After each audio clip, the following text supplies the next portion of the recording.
behind me here, there's two lace monitors. Lacies is often what they're called. And I'm amazed I'm so close to them. I'm only about 2 meters away.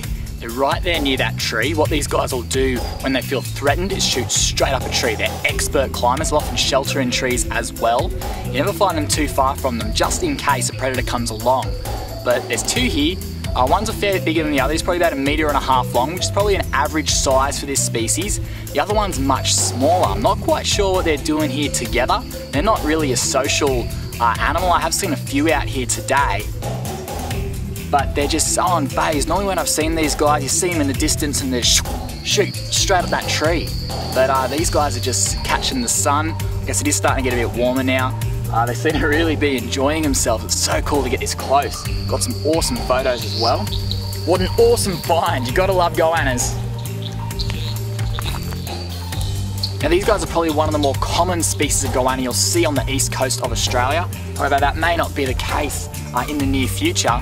These guys are taking a flogging from cane toads. They're absolutely smashing these guys. Opportunistic feeders, they'll eat just about anything they can find, and eating those cane toads, they'll die quite a painful death from those cane toad toxins. So hopefully we can sort that issue out so we can enjoy these top predators out in the bush for years to come. Now, as these guys are looking for food, they'll use their keen sense of hearing, their keen sense of sight, but also their sense of smell.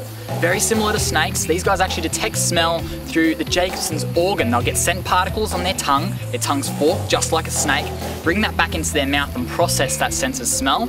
And depending on which side of that fork that sense of smell is strongest, determines which way they'll go looking for food.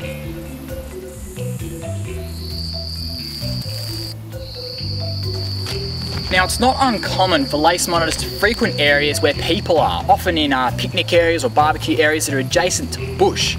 Now, it's very important if you do see these lizards in these areas that you don't feed them. They'll often rummage through garbage cans and stuff themselves looking for some food, but if you feed them, that's where a conflict can take place. They'll expect food from people all the time. When they don't get it, that's when animals can get a bit aggressive, and you definitely don't want to take a bite from a lace monitor or any goanna species. They've got very sharp teeth, and it's been recently found they actually have venom as well.